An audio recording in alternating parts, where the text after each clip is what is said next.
পরশীল মুমিন আমরা একটু দরুদ শরীফ পড়ি। আল্লাহুম্মা সাল্লি আলা মুহাম্মাদ ওয়া আলা আলি মুহাম্মাদ কামা সাল্লাইতা আলা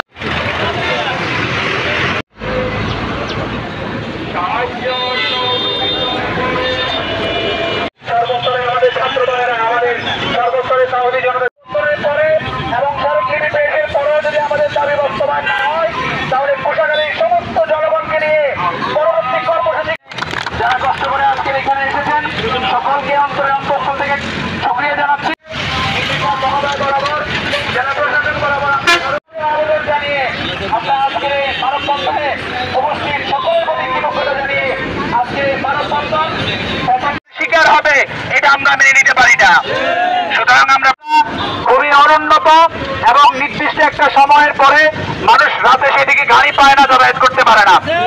সুতরাং এরকম একটি সিচুয়েশনে কোষাখালীকে চন্দ্রগঞ্জ উপজেলায় রূপান্তরিত করা হবে, এটা আমাদের সাথে কোষাখালী জনগণের সাথে তামাশা ছাড়া আর কিছু হতে পারে না। আমরা প্রশাসনের দৃষ্টি আকর্ষণ করব 5ই আগস্ট একটি ছাত্র জনতা